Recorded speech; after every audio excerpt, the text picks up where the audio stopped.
All right, it is Wednesday. It's 4:30 p.m. Central Time. It's time for ViaMonstra Office Hours. If I'm looking a little bit distracted at the moment, I was just checking the feed on Twitter and it does not show up. So that is always interesting. It says the broadcast is not available. It's very interesting. Let us take a look over at YouTube real quick. Otherwise, I will have to restart the stream, which is, well, would be annoying, but I can live with it. YouTube is showing live. YouTube is showing live. Then, sorry, Twitter, you have to. You can watch it on YouTube later if you want. All right. That means, of course, trailer time. Why does not simply do that?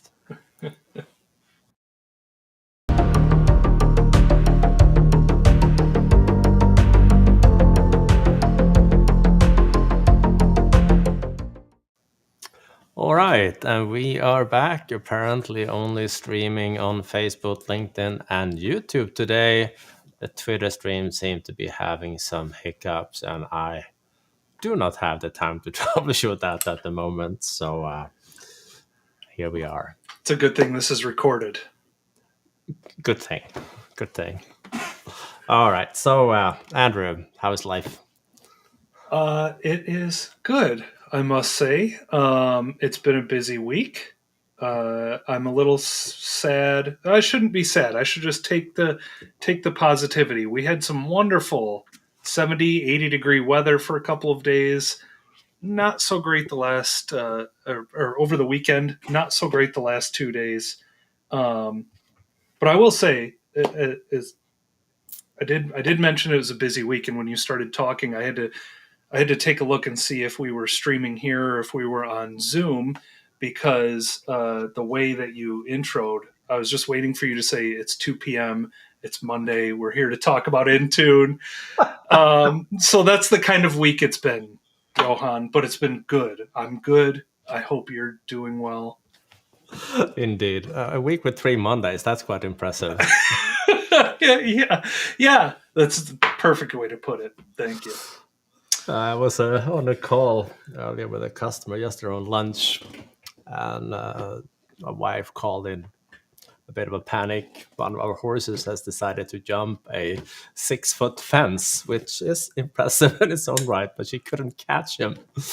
Oh, no. But he found new grass, so he had stopped there. And Of course. Why not? Anyhow. That's all right. It seems like it's been a while since that happened. So, little excitement. That's all right. Yeah. I came back short of breath. I was like... That will happen. Well, our good friend Mike Terrell is in here. Just wanted to call out, hello, Mike. He did say Twitter is working. So... Oh, fantastic. Then I'll play my phone then. There we go. That works. You do have, I am paying a little close attention. You're cutting in and out every maybe minute or two, like a connection issue, not a mic issue or anything. So I'm monitoring your connection closely. Okay. Deal. Just an FYI. Yeah. So we've been rambling a little. How about some updates? I've got a few things that I came across, a couple of updates from last week, and something interesting that I thought I could show. Yeah. Hey, there we go. I've got one of them up already. Yeah. Our good friend Jorgen posted, teased for a couple of days, I must say. He was a good hype man for this blog post. Was teasing that he was... working on the new how to manage Dell BIOS using the Intune support that was released in, I believe that was the 2403 service release of Intune. So basically using Dell Command and Intune, you can do things like configure BIOS using the Dell command file, as well as creating unique BIOS passwords for all of your Dell devices and have them stored in Intune. So some pretty cool stuff here. As usual, when Jorgen gets his hands on a new feature, he went through some significant testing and wrote quite a detailed blog post here. If you are managing Dell devices and customizing BIOS and you're using Intune, go read this blog post yesterday. Bookmark this, go check it out and play around with it. There's some great stuff in here. A couple of updates that I mentioned from last week. Johan talked a little bit about the Patch My PC Patch Tuesday support group, and we had some good conversation about it in the chat as well. This was posted up on YouTube. Also, a fantastic resource, as we've mentioned many times before. Go ahead and check this out. Great conversation from the folks over there. Good stuff as usual.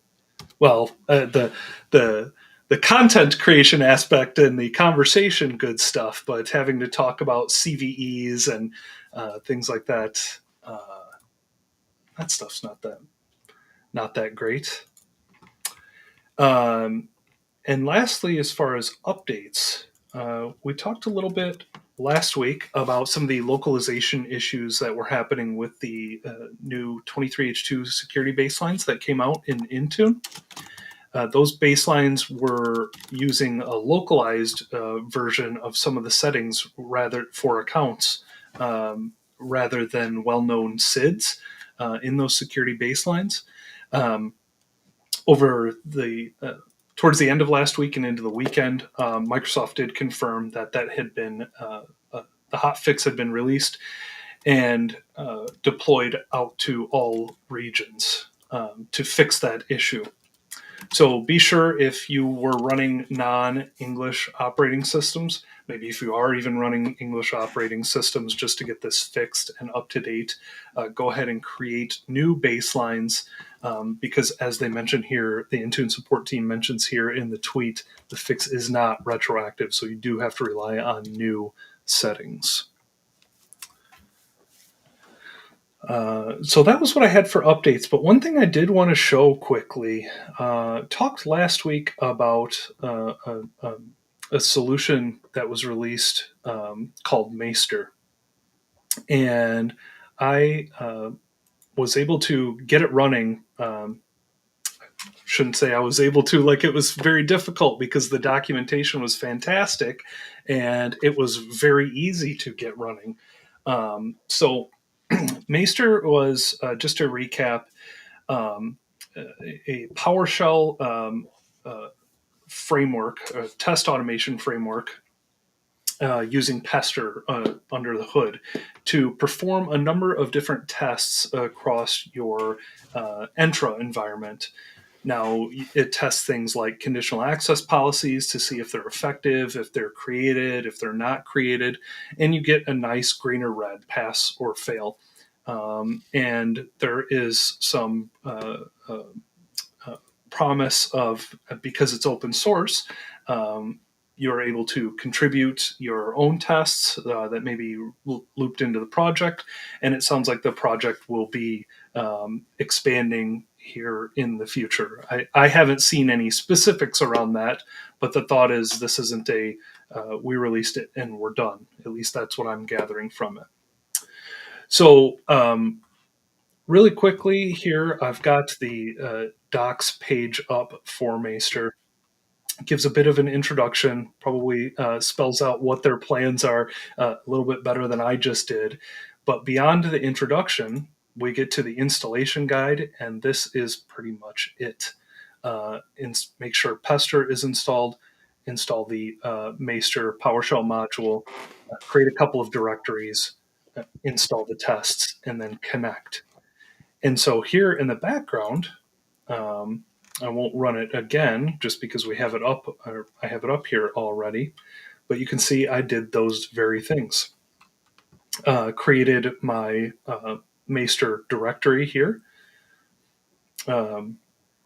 So tools, C, tools, Maester, went over to that directory, installed the two modules, created a test directory and changed into that, and then placed my tests there as well. So we could actually go over to that directory real quick and see what we have in there. And basically, we've got the various tests that we have in here. So these are all pester tests using PowerShell. And then we'll also have the test results, which I'll show you here in just a moment. But essentially, after we do that, we connect, which you'll have to log in interactively. At least in my case, I haven't checked to see if you can log in with an application or something like that. I believe you can, because there is documentation for configuring these tests to run automatically on a scheduled basis using either GitHub or Azure DevOps. So that's pretty cool. But I connected interactively, went ahead and ran the invoke Maester command, and it went through all of the tests that I have configured, which at the moment are just the default tests. Tells me where the report was generated, how many tests I passed, and how many failed. And running it for the first time here in a lab that I do a bunch of silly things in, you can see that I have some things that I need to look at. And so one of my favorite things about this solution is the nice, easy to read output that we get here in HTML format. You can see how many tests were run, how many passed, how many failed, how many things weren't actually tested in my environment. A really nice breakdown, I think, by category as well as pass, failed. And then down here we have all of the various tests and whether or not we passed them or failed them. And when you click on a single test, you'll actually get some level of detail for the test. And in some cases, you'll see how you might remediate the test.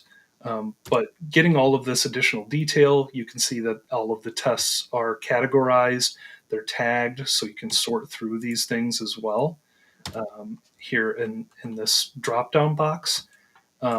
Just a really, for an open source report, I think coming out of a handful of PowerShell commands, this is a fantastic looking and very useful tool.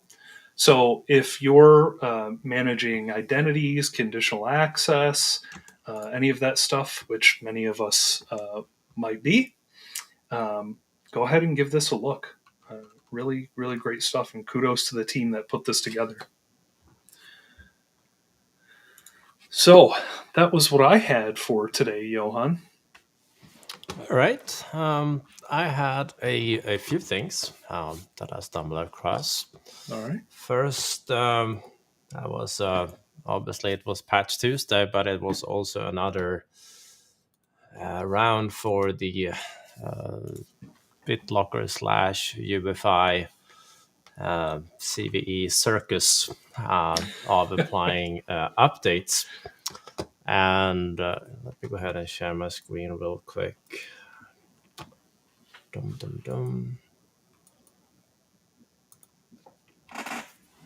go ahead and bring that one up and remove yours. So Gary Blok, with some good aid from Mike Terrell, has been working tirelessly of providing a good way to apply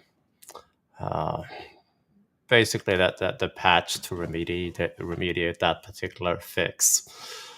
Depending on how you do this, the challenge is you're going to require either 6 or 7 reboots just to get that one fully installed, which is of course royally painful. It can be hard to just convince a user to reboot once and now come and say then, well, you have to do it 7 times. But long story short, Gary, together with some help from Mike here, figure out how to create a sequence to do all of this.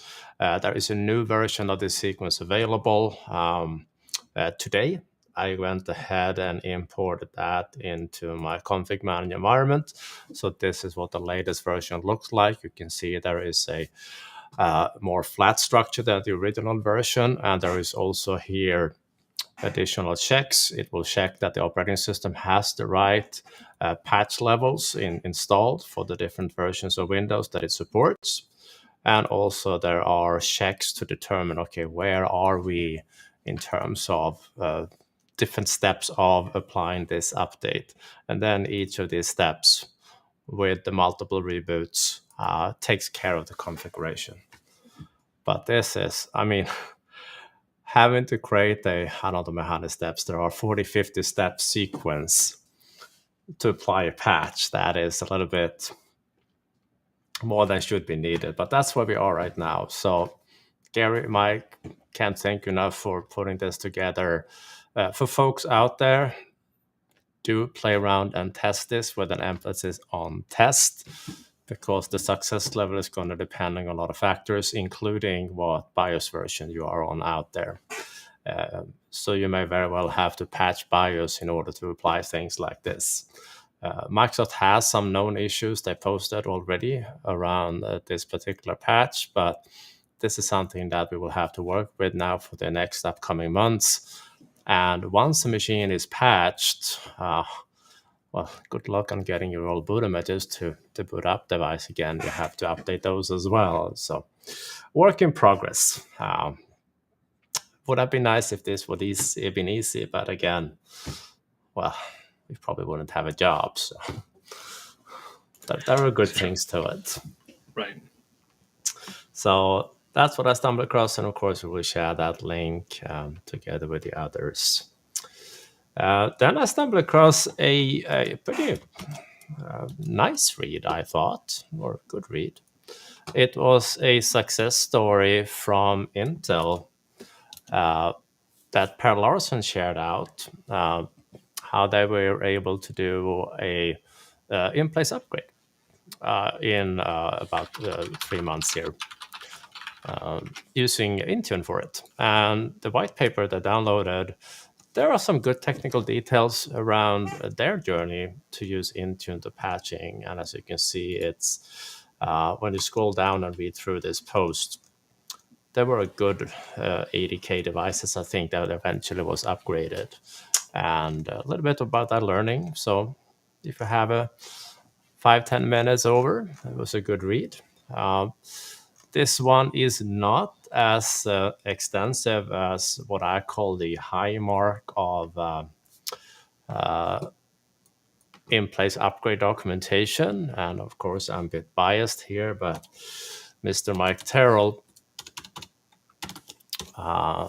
even though this one is a little bit older, has, let's see here, a table of content for how he and Gary and a few others went about dealing with large-scale in-place upgrades. And even though this was for Windows 10 and it's a few years old by now, there is a lot of value in this one here. So highly, highly recommend to get it a read. But this one from Intel was an interesting one, especially since they were using Intune to do this. Yeah, that was what I had in terms of news. Do we have any questions? We do. Lots of hellos today, presumably because everyone making sure that it was in fact, the stream was in fact up and running. So hello to everybody. So the first question we have here is over on YouTube. What would you recommend to set Intune Device Category on a set of devices? What? Oh, I'm assuming it's how to set it or just use it, because I like it a lot. If I would go over to one of my Intune tenants here, let's see, devices, Windows, because I tag the machines that I have in my lab physically. I tagged with, if I go to properties here, I tag them with the device category. And you can do this for PowerShell if you want. You can also do it, select here in the console, of course, and pick a different tag that you have or category that you have. But I use that in my scripts later down the road. So, for example, the script that we have here that I was troubleshooting actually in a course the other day, because I had managed somehow, and I'm not alone on this, but I have successfully installed multiple versions of the same graph module at the same time, which caused my scripts to basically blow up and say, I don't know what you're trying to do here, but this is not working. So I had to write a script to get rid of all of those versions. That was harder than I thought it was going to be. But long story short, that's a sidebar, by the way. But this was what I had to do to get rid of them first. I have to remove some other modules, and then I have to run this one-liner to loop through everything that was not authentication and delete that, and then go ahead and remove the authentication. And after all that mess, then I can install the latest version that I already had. And then the script just worked. I was like, Good of you to solve this with PowerShell, because the last time I had to deal with it, I was like an angry gorilla just deleting all of the directories out of my PowerShell module directory. That's also a trick. I've probably been faster because it took me 20 minutes to uninstall them. Hey, well, you have it for the future when this happens again. Yeah. So anyhow, connecting to my tenant, I think I'm connected already. And I can now do a listing of all devices that, for example, in this case, have that particular category. So if I run that one-liner and check my devices, it will give me those, for example, my 22 device here. So, and then I can do whatever I need to do to, in this case, force a sync on all of them at once. And I'm not sure how many of you that have clicked through the user experience in the console, but this is faster. So, Indeed. And I believe you could actually take those categories. Apologize if you mentioned this already, but I think you can take those categories and actually build out dynamic device groups and things like that as well. Yep. Once you have them set. So Yep. Good stuff. All right. Absolutely. So let's see. Akosh has a question here on YouTube. Getting a config manager error message 4913. Configuration manager cannot create the object SMS, MP, SO1, etc. in Active Directory. The question is, which site servers need full control on that container? What happens if we delete the object, and which process creates a new one?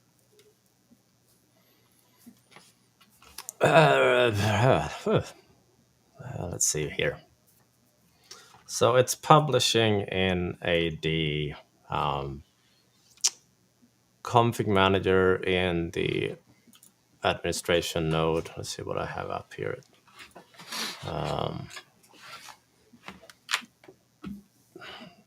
What you want to make sure is that your publishing status is succeeded here.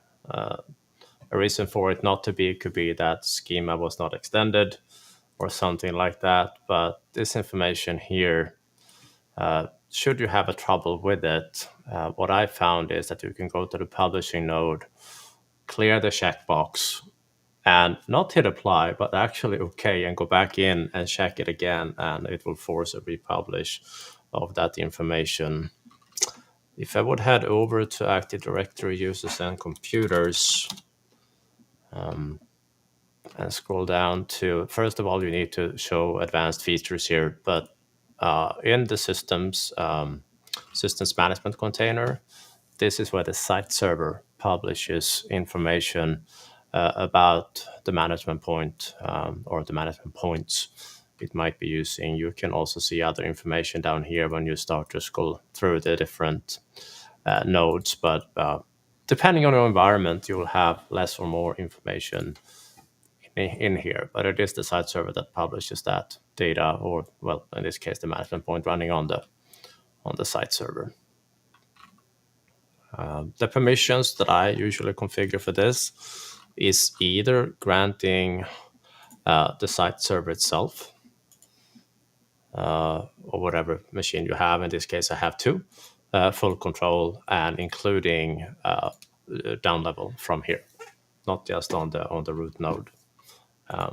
If you guys take a look at our hydration kit that we're using, we have a script somewhere in that mix. This one here that will set the right permissions on that container. So hoping that help. There is probably a log file involved. I just don't remember it on the top of my head. All right. Thank you, sir. Have you experienced distribution issues with Pull-DPs when you distribute multiple packages?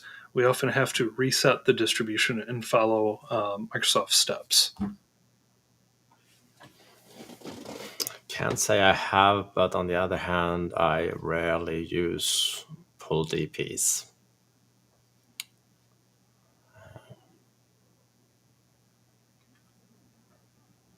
No, nothing that rings a bell. I mean, the packet transfer manager log and the dist manager log file will be the place to troubleshoot them.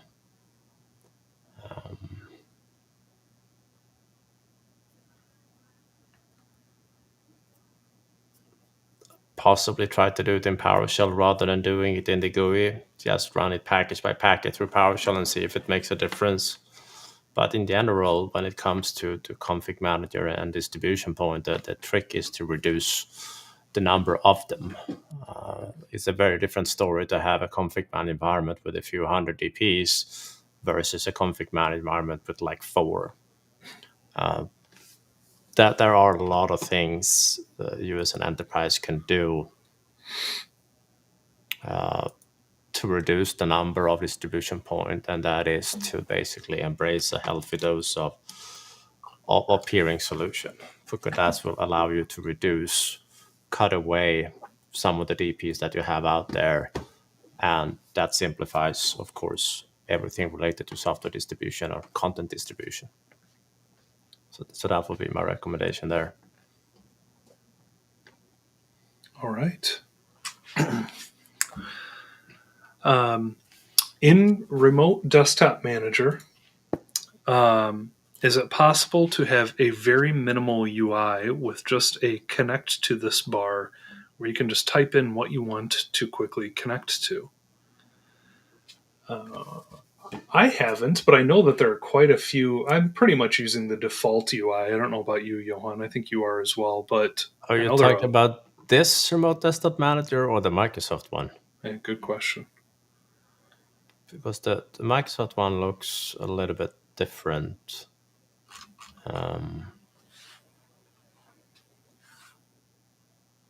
Wonder if I had it on. Yeah, I had it on this server. So this is, of course, the Microsoft Remote Desktop Connection Manager. Mm-hmm. That one is a little more simplistic by nature. The one I'm using here is from Devolution's. Dang it, this one here. But it does have an option of doing a bit of customizations on the what you're seeing here at the navigation, but I don't know how to get rid of it completely, and I don't want to close this one down just now. So possibly.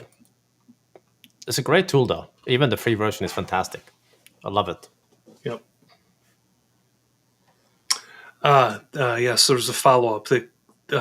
Yes, the Devolution's Remote Desktop Manager, the quick connect bar that you have up top, can't find it. Oh, that's funny. I don't have that. This one here. Yes. Well, I can try it. Yeah, seems to be. Yeah, I wonder. I don't seem to have it at the top by default either. Interesting. Yeah, I know there are a lot of customization options in that view section. I have no idea why I didn't connect, but yeah, here we are.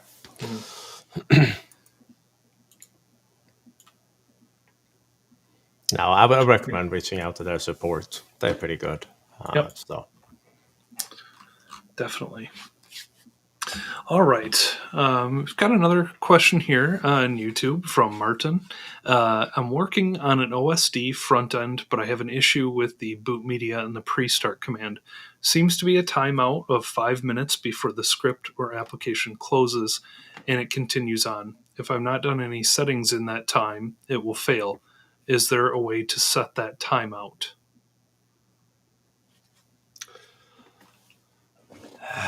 pre-start, no, that I know of. It has that default.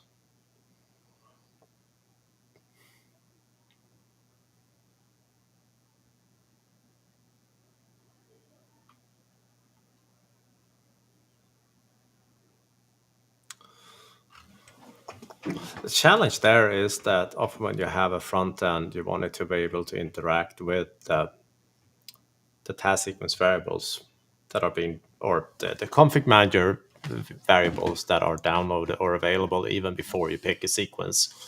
And those are only available once you reach the pre-start command.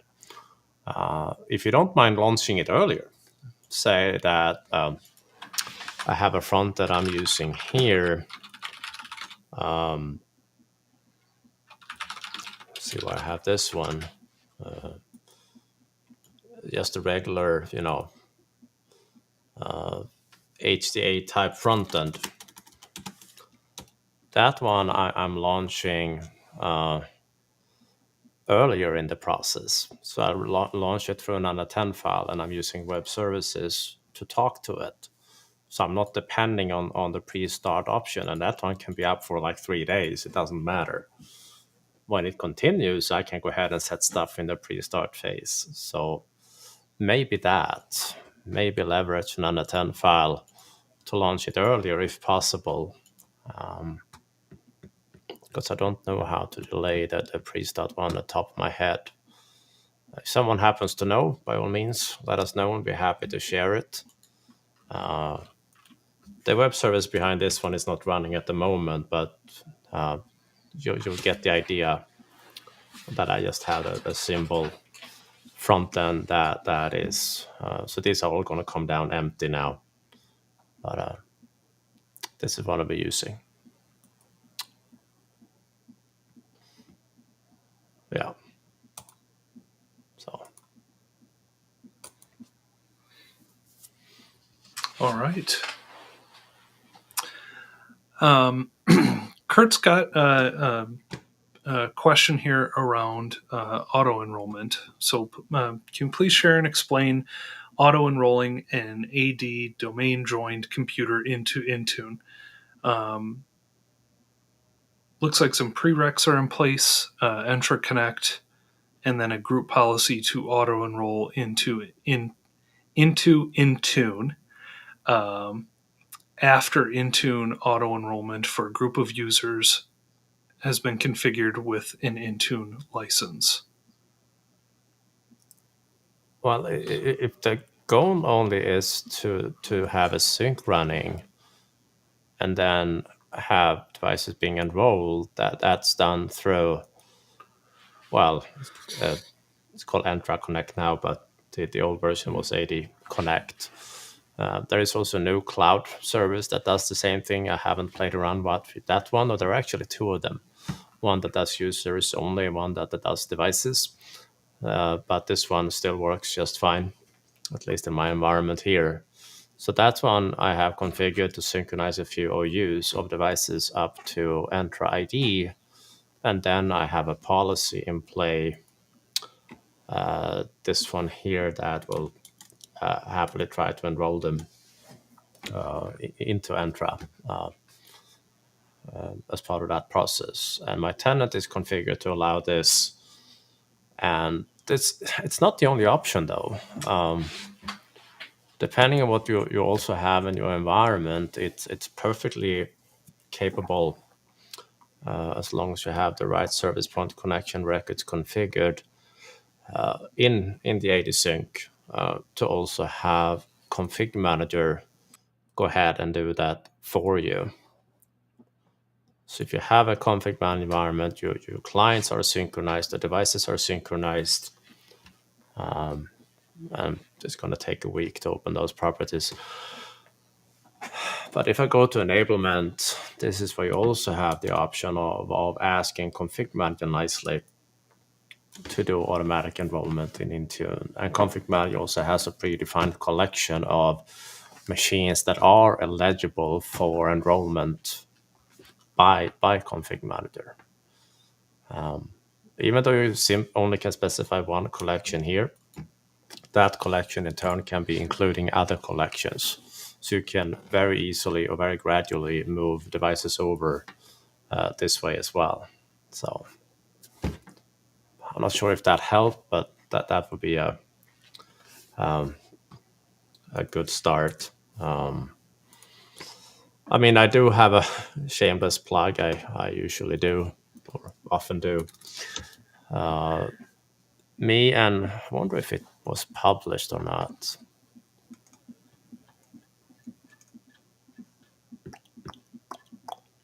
Yeah, me and Kent, we're going to spend 3 days in September on going through an entire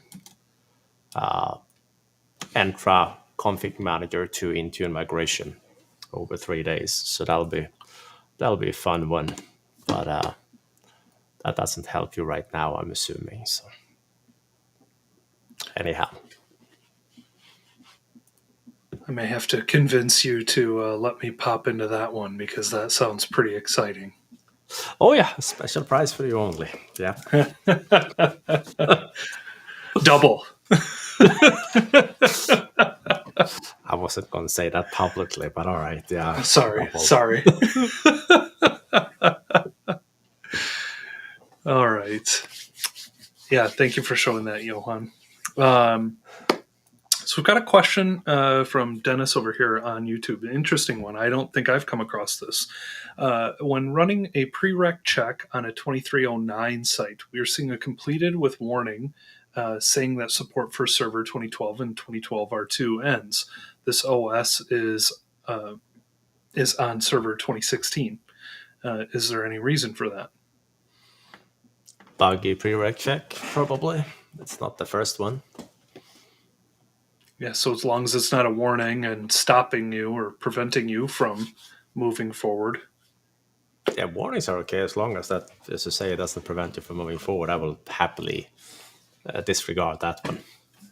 Yep. All right. Matt is asking, do you have an Intune setting to add custom local admin to the device's admin group? Please, not the URL, OMA URI, because this has an issue according to Microsoft. So yeah, if you want to manage local administrative groups in Intune today, I am generally recommending just using the endpoint security node. If you want to share my screen, Johan, I can show that real quick. Yeah, I'm trying to find the window where we... let's see here. There we go. That's what happens when you get all these windows open and remoting into 100 different devices. Ask me how I know about your pain. So in the Intune Admin Center, under Endpoint Security Node and then Account Protection, under here you can see that I have a couple of policies that are of type local user group membership right here. This is also where you can configure laps in Intune as well. So that's as simple as when you create a policy here, you select Windows 10 and later, and then you select local user group membership. So what you'll see when I go, let's take a look at one of the ones that I have configured already. Adding users to the local administrator group. And let's take a look at the settings. Here you can see that I have the administrators group selected because that's the one we want to modify. You have the ability to add and update, remove and update, or add and replace groups and users. Very similar to what you will see in group policy. And then we can select users and groups. Here with this selection, we're able to choose different users or groups that are in Entra. You can see here, for some reason, I thought it was a great idea to make Darth Vader a local admin on some devices. I might have to rethink that one, but this UI is as simple as selecting a user, like Boba Fett, for example, or a group, as I mentioned. And so you can do a group of administrators as well and update or add them as a local admin. Now, if you need to add an on-prem Active Directory user, you can change this drop-down to manual. And you can see here, once I click Add Users, I have a UI where I can set the username, domain and username, or the SID of a user. So these days, this is primarily what I'm using when I need to adjust this. The UI is much simpler than using the restricted groups, custom settings, custom CSPs. I'm going to take something simple in this case. So that's what I would recommend. All right. Good stuff there. Yes. So we did have a follow-up question on the device categories that you were talking about. They're trying to set this on a set of devices via PowerShell and or Graph.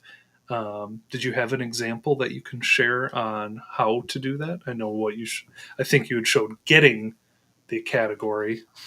I don't think I have a ready-made script that sets them. Might have done it from a customer or two, but I don't think I have one in my lab. Shouldn't be too hard though. No. And it will be through Graph if you want to automate that.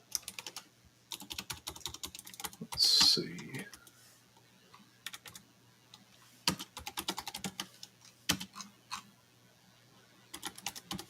And it have to be done for the new module also.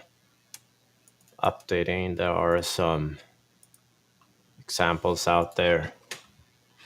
There's one from Daniel from October. That one seems to be using the beta module.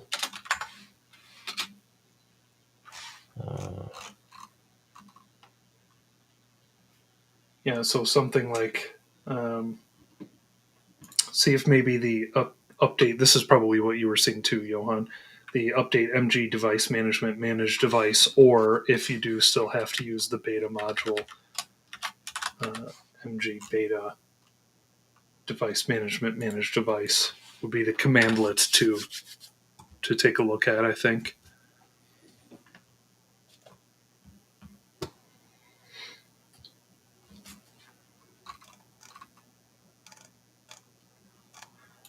Or if you don't, if this commandlet isn't working for that particular endpoint, then you can always do some manual requests to that endpoint. Seen that with a couple of things where the endpoint exists, but the commandlet, the associated commandlet either doesn't work or isn't fully functional in a way that you would expect. I stumbled across a blog post here that I think is pretty spot on. I will put that in your chat so you can share it. Okay. Thank you.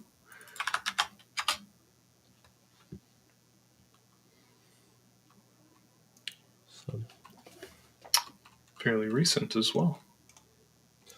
yeah. So seems to be a sample script available from the GitHub repo about halfway on that page. So maybe that. Okay. All right. So I will add that to list of links for this evening. Sounds good. Thank you, sir. Have a question. There's a question here surrounding standard practices for creating policies in Intune. For example, some policies created as a configuration profile might work better as an endpoint security baseline. There happen to be any resources out there that can help with this?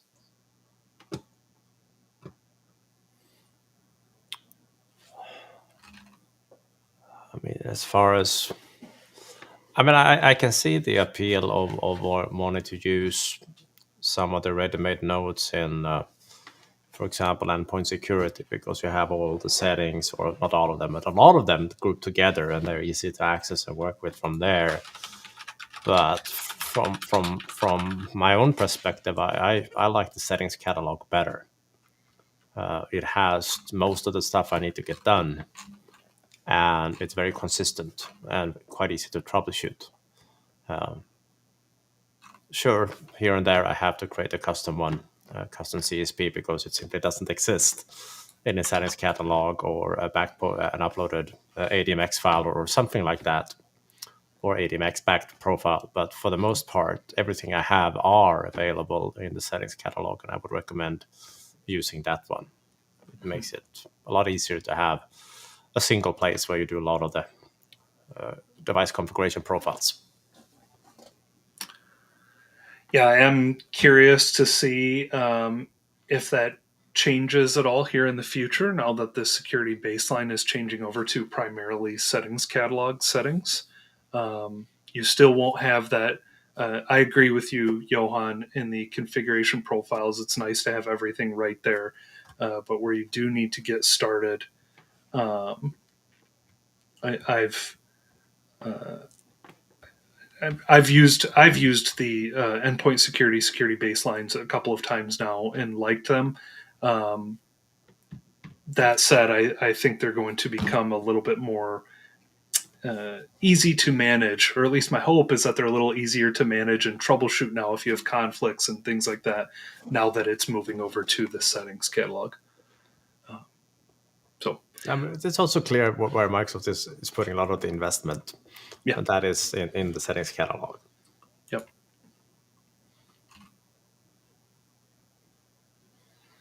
I wonder too. I don't know if this is true or not, and I wonder too if they've been putting more things in the endpoint security node because you have organizations where the information security team may want to be applying some of these things, or changing some of these.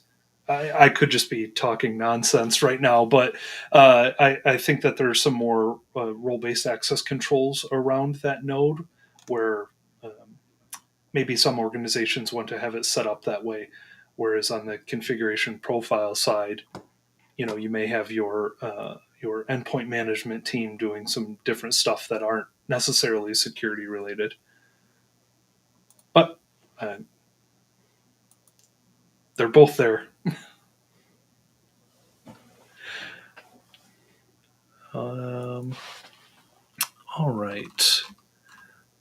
So Martin had a follow-up question on the OSD front end. Sounded like what you were showing was a solution. Do you have a link to more information on what you showed? No, I don't think so. It's been ages since I wrote that one.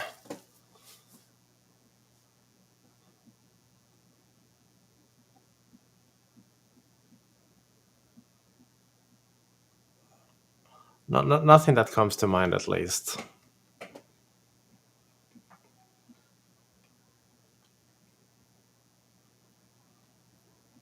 right.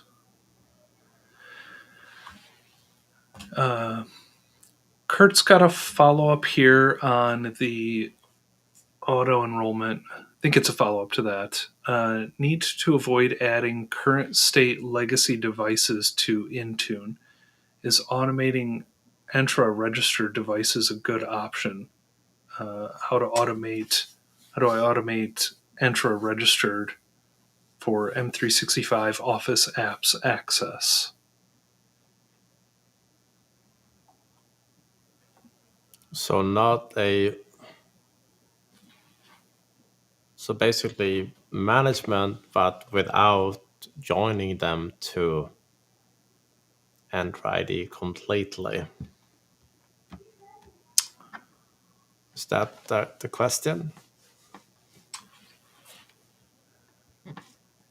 Yeah, I think I'm not that's the quite way. following, because usually that's what you do. You join them to Entra, and then as part of that process, you have them enrolled. If you come from a hybrid role. Yes, he said that is the question.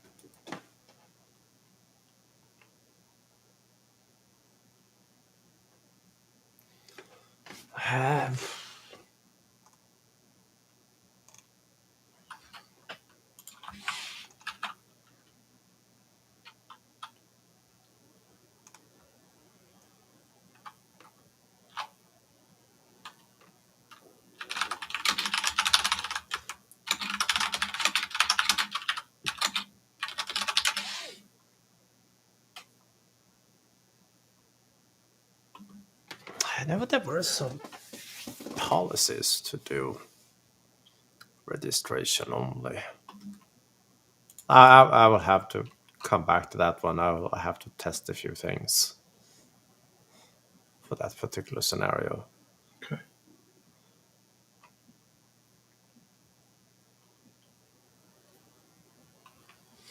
Well, I guess it's time for me to get some homework then. Fine.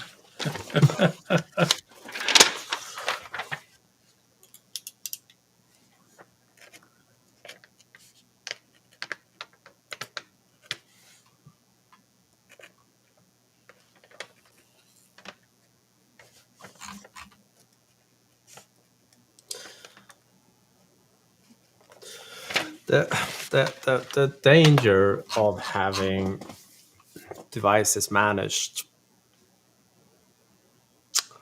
through Intune and still being part of a legacy Active Directory domain is obviously that you may end up having conflicting policies. And that is just downright hard to troubleshoot. Even if you remove the Active Directory group policies, you may find that they are still behind. They are still left there. So as organizations are moving over to an Intune-only environment eventually, the only way to guarantee there are no policy conflicts at all is actually to reimage that device and put it in there. But in this scenario, it sounded like they wanted to keep that state of the machine, so maybe use Intune for other things than policies. So, but I'll do some research on the automation part of that. Okay. Until next week. Yeah, there's some follow up in the chat here too that Dan is talking about a group policy to prevent enrolling for Office. So it prevents the device from MDM enrolling in the first place. They're using it for AVD VMs. So Dan's trying to see if he can get his hands on it. Okay, cool. Appreciate the help. Yeah, thank you, Dan.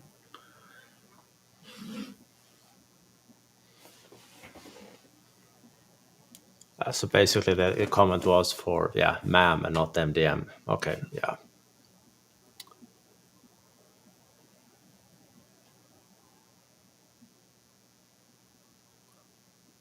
there's the registry key Dan just dropped in the chat. Blok AAD workplace join.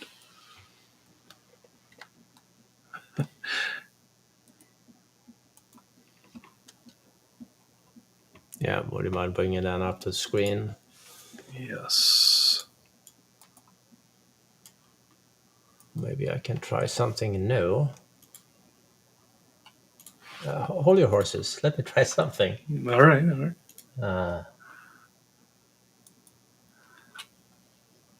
Yes. I went to do that, but I was like, oh, I'm not. Yeah. It worked. Nice. It's a feature on the platform we're using to bring in. Okay, cool. I feel, are we like real streamers now? I think we are. Must Good be. job. Call outs on the fly? No, dang. We can quit our day jobs. Maybe not.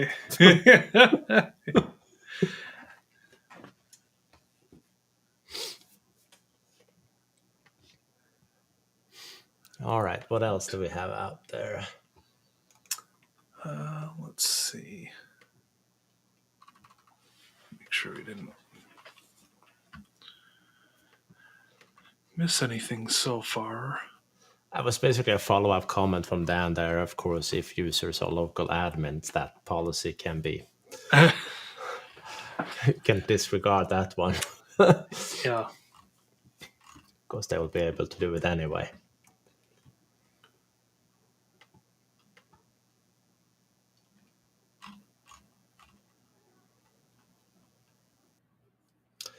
Kurt was asking a follow-up comment regarding basically the policy fight where you can configure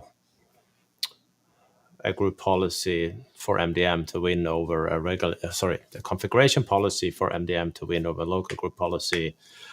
Yes, that one exists, but it's policy depending, and it's in general don't use that one.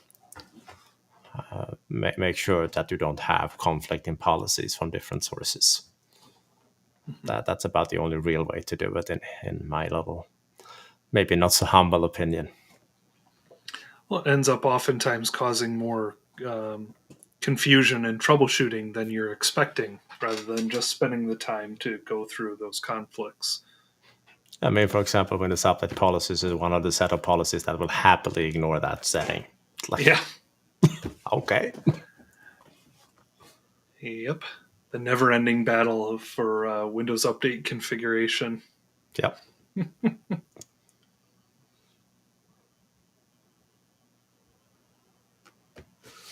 Are there any other questions we might have missed?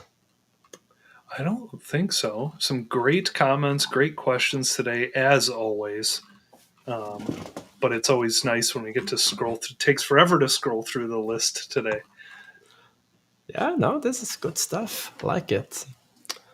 Alrighty.